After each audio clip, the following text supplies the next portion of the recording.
ఆంధ్రప్రదేశ్ అంధుల గుండె చప్పుడు visually challenge employees association YouTube channel. మా ఛానల్ సబ్స్క్రైబ్ చేయండి, లైక్ చేయండి, షేర్ చేయండి, కామెంట్ చేయండి. Please subscribe to VCEAAP YouTube channel. Andhra Pradesh అంధుల గుండె చప్పుడు. వ్యూవర్స్, నా పేరు పి వెంకట్రావు. మీ అందరికీ తెలుసు, ఇది 6వ వీడియో. భారత రాజ్యాంగం సంక్షిప్త చారిత్రక నేపథ్యంలో అయితే మనము భారత రాజ్యాంగం వీడియోల్లో ప్రధానంగా ఏంటేంటి మనం చెప్పుకున్నాము అంటే 1600 సంవత్సరం నుంచి 1773 వరకు మొదటి దశ క్రింద ఆ జరిగిన పరిణామాలు, ఈస్ట్ ఇండియా కంపెనీ స్థాపన, ఇవన్నీ మనము చూసాం. ఇక రెండవ దశ 1773 రెగ్యులేటింగ్ చట్టం, అలాగే 1784 ఫిట్ ఇండియా చట్టం, 1793 చాప్టర్ చట్టాలు, 1813 చాప్టర్ చట్టం, 1833 చాప్టర్ చట్టం, 1853 చాప్టర్ చట్టం. ఈ చాప్టర్ చట్టాలు, లాస్ట్ చాప్టర్ చట్టం ఏదంటే 1853 చాప్టర్ చట్టం. అయితే ఈ చాప్టర్ చట్టాలు పూర్తిగా నిర్వీర్యం అయిపోయి, మీకు మొన్నటి క్లాస్లోనే చెప్పాను. ఏం చెప్పాను? చాప్టర్ చట్టాలు అనేవి 1853 చాప్టర్ చట్టం 20 సంవత్సరాలకి ప్రతి చాప్టర్ చట్టం పొడిగించబడింది. మిగతా చాప్టర్ చట్టాలు పొడిగించలేదు. దానికి ప్రధానమైనటువంటి కారణం కూడా చెప్పాను. ఎందుకు? కంపెనీ పాలనను అతి త్వరలోనే అంతం చేసుకోవడం జరుగుతుంది. ఎవరు అంతం చేసుకుంటున్నారు? బ్రిటిష్ వారు అంతం చేసుకుంటున్నారు. అంటే కంపెనీ పాలన అంటే ఏ కంపెనీ పాలన? ఈస్ట్ ఇండియా కంపెనీ పాలనను అంతం చేసుకోవడం జరుగుతుంది. దానివల్ల అంతమైపోవడం వల్ల ఏమైందంటే భారతీయులలో అసంతృప్తి జ్వాలలు చెలరేగాయి. ఆ అసంతృప్తి జ్వాలలు చెలరాగడం వల్ల బ్రిటిష్ వారు అనేక రకాలైనటువంటి ఈ చాప్టర్ చట్టాల ద్వారా అనేక రకాలైనటువంటి సంస్కరణలను బ్రిటిష్ ప్రభుత్వానికి అనుగుణంగా మలుచుకోవడం వలన భారతదేశ ప్రజలకి అవి అనుగుణంగా లేకపోవటం మూలన ఏమైందంటే చివరికి 1857 సిపాయిల తిరుగుబాటుకి నాంది పలికిందని చెప్తాం. అయితే ఈ 1857 సిపాయిల తిరుగుబాటు ఎవరెవరికి జరిగిందని అంటే భారతీయులకి బ్రిటిష్ వారికి మధ్య జరిగింది. అంటే ఈ 1857 సిపాయిల తిరుగుబాటు గురించి ఒక్కసారి మనం చరిత్రలోకి వెళ్తే, దీనిని భారతదేశంలో ప్రథమ స్వాతంత్ర సంగ్రామము అంటాము, 1857 సిపాయిల తిరుగుబాటు అని కూడా అంటాము, అలాగే ప్రథమ స్వాతంత్ర ఉద్యమం అని కూడా అంటాం. 3 పేర్లతో పిలుస్తాం. ఇందులో చాలామంది ఝాన్సీ లక్ష్మీబాయి కావచ్చు, తాంకియా తోపే కావచ్చు, అలాగే మన ఆంధ్రప్రదేశ్ తరఫున ఉయ్యాలవాడ నరసింహారెడ్డే కావచ్చు, ఈ 1857 సిపాయిల తిరుగుబాటులో బ్రిటిష్ వారికి వ్యతిరేకంగా తిరుగుబాటు చేయడం ప్రారంభించారు. ఈ తిరుగుబాటు చేయటం మూలాన 1857లో సిపాయిల తిరుగుబాటులో ఎవరు గెలిచారనంటే భారతదేశలో కంపెనీని, ఈస్ట్ ఇండియా కంపెనీని స్థాపించినటువంటి బ్రిటిషర్సే గెలిచారు. దీని అంతటికి కారణం ఏంటి? బ్రిటిషర్స్ గెలవడానికి ప్రధాన కారణం ఏంటి అంటే బ్రిటిషర్స్కి నౌకా బలంలో మంచి ప్రావీణ్యత సంతరించుకునేటటువంటి శక్తి సామర్థ్యాలు ఉండేటటువంటి వ్యక్తులు, అలాగే సైనిక బలాల్లో కూడా మంచి శక్తి సామర్థ్యాన్ని సంపాదించుకునే వ్యక్తులు, అలాగే సైనిక సామర్థ్యమే కాకుండా వాళ్ళు మనకి, మీరు అంటే ఫస్ట్ వీడియో మనం చెప్పాం, భారతదేశానికి ఐరోపా వారు వచ్చారు, ఆ ఐరోపా వారు వ్యాపారం కోసం వచ్చారు పోర్చుగీస్ దేశం నుంచి అని చెప్పాం.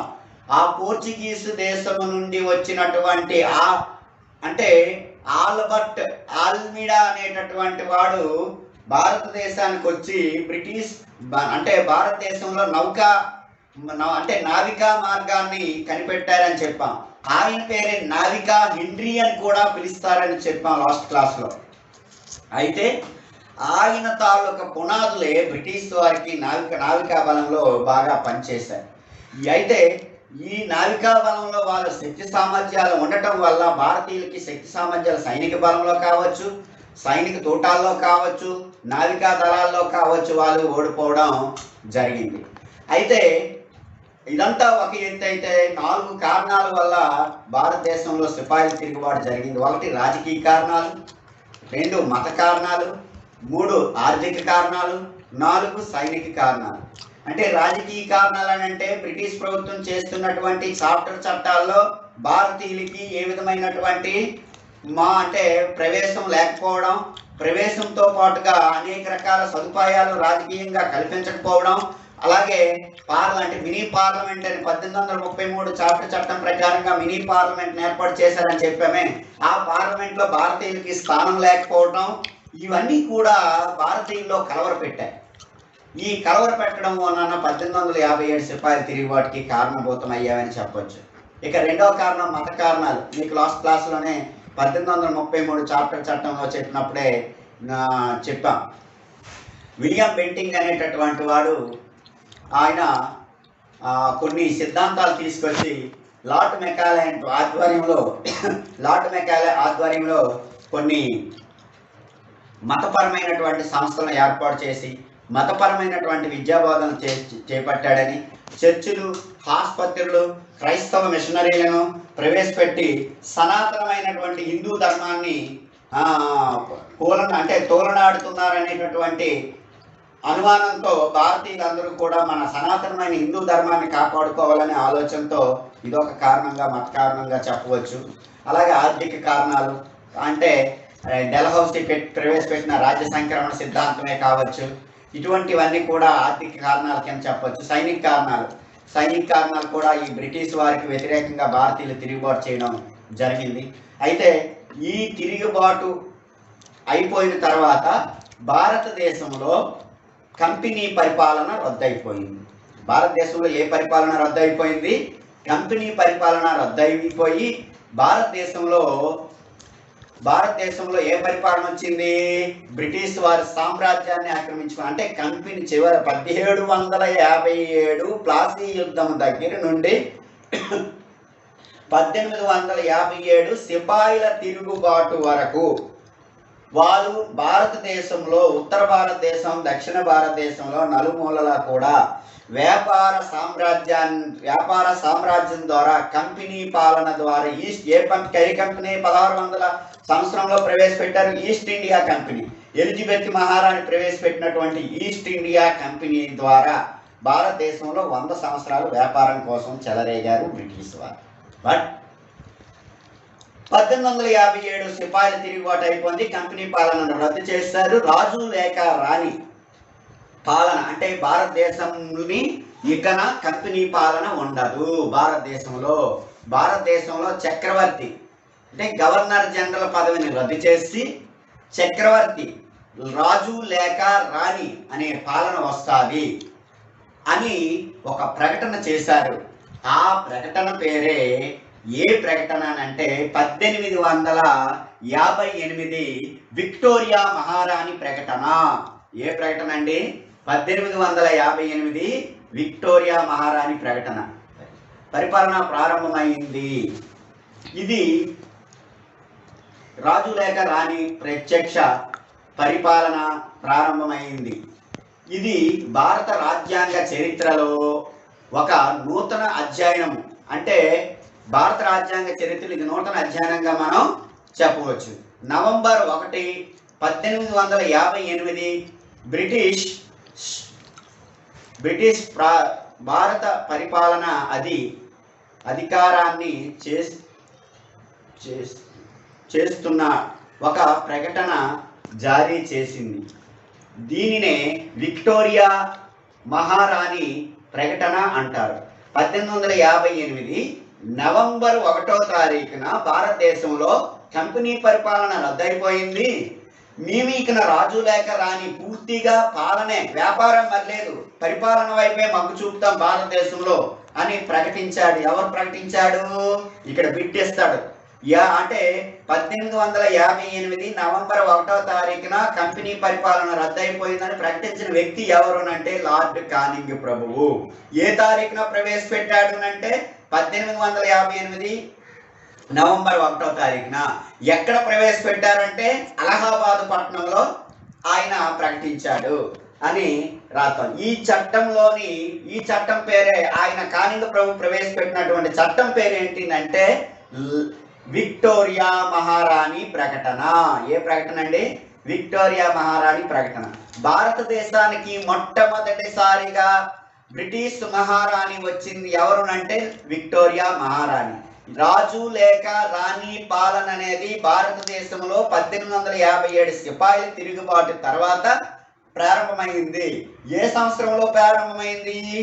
1858 నవంబర్ 1వ తారీఖున. ఎవరు ప్రకటించారు అంటే లార్డ్ కానింగ్ ప్రభు ప్రకటించాడు. ఆ లార్డ్ కానింగ్ ప్రభు ఎక్కడ ప్రకటించాడు అంటే అలహాబాద్ పట్టణంలో ప్రకటించాడు. అయితే అలహాబాద్ పట్టణంలో ప్రకటించినటువంటి ప్రకటనకి మరొక పేరు పెట్టారు. ఆ ప్రకటన పేరే విక్టోరియా మహారాణి ప్రకటన. మొట్టమొదటిసారిగా భారతదేశానికి వచ్చిన బ్రిటిష్ మహారాణి ఎవరునంటే, పరిపాలన కోసం వచ్చినటువంటి బ్రిటిష్ మహారాణి ఎవరనంటే విక్టోరియా మహారాణి. కంపెనీని ప్రవేశపెట్టిన, ఈస్ట్ ఇండియా కంపెనీని ప్రవేశపెట్టిన బ్రిటిష్ మహారాణి ఎలిజబెత్ మహారాణి అయితే, భారతదేశానికి పరిపాలించడానికి రాజు పేరుతోనూ లేదా రాణి పేరుతోనూ వచ్చినటువంటి మహారాణి ఎవరునంటే విక్టోరియా మహారాణి.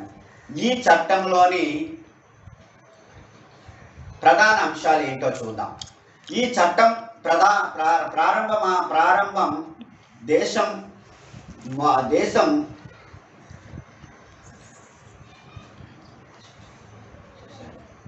ఈ చట్టాన్ని లార్డ్ కానింగ్ ప్రభువు ప్రవేశపెట్టాడని చెప్పాం లాస్ట్ క్లాస్లో. అంటే మనకి ఇప్పుడు చెప్తున్నాం. అయితే ఫస్ట్ పాయింట్ ఏంటి అంటే, ఈ చట్టంలోనే ఏమేమి పెట్టారు అంటే, ఈ రోజు నుంచి భారతీయుల హక్కులను కాపాడుతాం, భారతీయుల సౌకర్యాలను మేము చేస్తాం, భారతదేశ ప్రజలందరూ కూడా మా రాజు చేతిలోకి రాణి చేతిలోకి వెళ్ళిపోతారు అని చెప్పాడు. దాని పేరే విక్టోరియా మహారాణి. భారతదేశానికి రాణి లేక రాజు అనేటటువంటి పేరుతో వచ్చిన మొట్టమొదటి బ్రిటిష్ మహారాణి ఎవరునంటే పరిపాలన కోసం విక్టోరియా మహారాణి అని రాస్తాం. అలాగే కంపెనీని, ఈస్ట్ ఇండియా కంపెనీని 1600 సంవత్సరంలో ప్రారంభించిన మహారాణి ఎవరంటే ఎలిజబెత్ మహారాణి అని రాస్తాం. పరిపాలించబడుతుంది. Governor general of Bengal India అనే హోదాను రద్దు చేసి వైస్రాయ్ ఇండియాగా మార్చారు. చూడండి, ఇంతకుముందు 1813 చాప్టర్ చట్టంలో కానీ, అలాగే 1833 చాప్టర్ చట్టంలో కానీ, అలాగే 1853 చాప్టర్ చట్టంలో కానీ, 1793 చాప్టర్ చట్టంలో కానీ బెంగాలు ఇండియన్ గవర్నర్ జనరల్ అనేవాళ్ళు.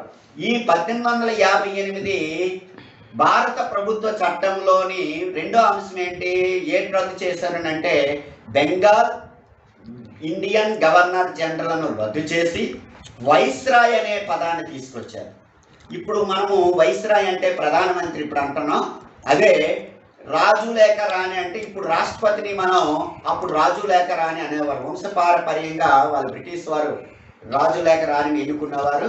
అదేవిధంగా ఈ వైస్రాయ్ని ప్రజల చేత పరోక్షంగా అంటే ప్రత్యక్షంగా ఎన్నుకునేవారు, బ్రిటిష్ వారే ఎన్నుకునేవారు. భారతీయులకు ఓటు హక్కు ఉండేది కాదు, భారతీయులకి ప్రావిన్సెస్లో అధికారం ఉండేది కాదు.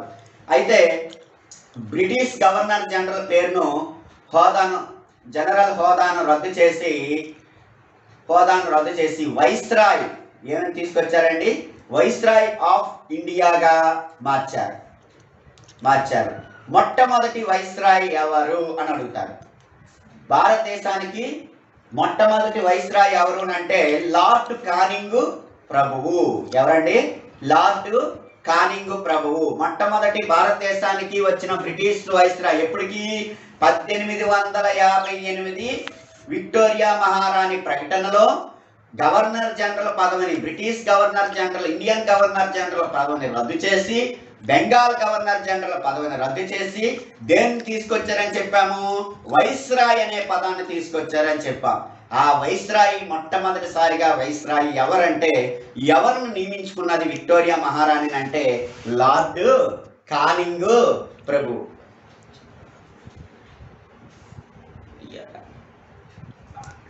కానింగ్ ప్రభువు. అయితే ఇక్కడ ఒక బిట్ ఇస్తాడు. లార్డ్ కానింగ్ ఎప్పుడు భారతదేశాన్ని వైస్రాయ్ అయ్యాడనంటే 1858. కానీ లార్డ్ కానింగ్ అంటే అప్పటి గవర్నర్ జనరల్ ఆఫ్ ఇండియా కూడా లార్డ్ కానింగే. అంటే 1853 చాప్టర్ చట్టం ప్రకారంగా అప్పటి గవర్నర్ జనరల్ ఎవరని చెప్పాము? లార్డ్ కానింగే. ఇప్పుడు ఆ లార్డ్ కానింగ్నే గవర్నర్ జనరల్ హోదాను తీసి వైస్రాయ్ అనే పదం తీసుకొచ్చారు. భారత గవర్నర్ జనరల్, భారత వైస్రాయ్ అనే అనే పదవులు ఆవిర్భవించాయి.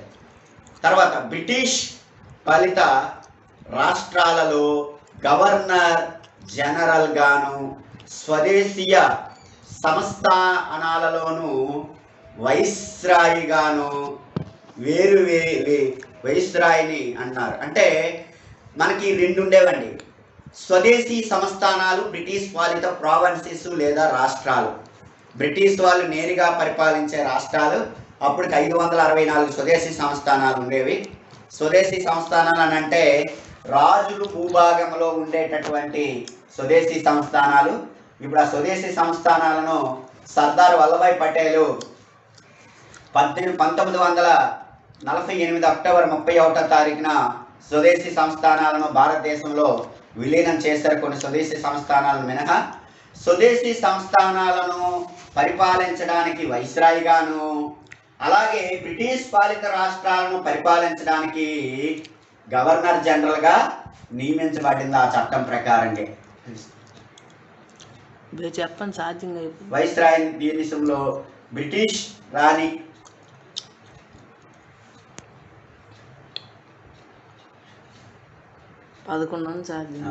బ్రిటిష్ దేశ పాలనలో బ్రిటిష్ రాణి పేరుతోని నిర్వహిస్తారు. అంటే బ్రిటిష్ మహారాణి పేరుతో మొత్తం దేశ పరిపాలన అంతా నిర్వహిస్తారని 1774లో ప్రవేశపెట్టిన కోర్ట్ ఆఫ్ డైరెక్టర్స్, అలాగే బోర్డ్ ఆఫ్ డైరెక్టర్స్ను అనే ద్వంద్వ పాలన రద్దయి భారతదేశం అత్యున్నత స్థానాన్ని కలిగిన వైస్రాయ్ని రాజ్య ప్రతినిధిగా ప్రకటించారు. అంటే 1774లో ఒక అలహాబాద్లో సుప్రీంకోర్టును ఏర్పాటు చేసి board of director, board of controller అనే పదాలను కూడా రద్దు చేసి వాటికి కూడా వైస్రాయే, వాటిని కూడా వైస్రాయే చూసుకుంటాడని చెప్పారు. 5 సంవత్సరాలకు కాలానికి నియమించటం జరిగింది. ఈ వైస్రాయ్ పదవి ఎన్ని సంవత్సరాలకండి? 5 సంవత్సరాలకి మాత్రమే నియమించడం జరిగింది. ఇతనికి సహాయంగా ఒక కార్య నిర్వాహక మండలిని ఏర్పాటు చేశారు. ఈ వైస్రాయ్కి సలహా సూచనలు ఇవ్వడానికి ఒక కార్యనిర్వాహక మండలి, పరిపాలనా విభాగం అంటాము. ఆ పరిపాలనా విభాగాన్ని కూడా ఏర్పాటు చేశారు. భారత రాజకీయ కార్యదర్శి అనే కొత్త పదవిని సృష్టించారు. అయితే ఈ కార్యనిర్వాహక మండలికి సహాయం చేయడానికి మరొక పదవిని కూడా సృష్టించారు, భారత రాజ్య కార్యదర్శి. ఏ పదవి అండి?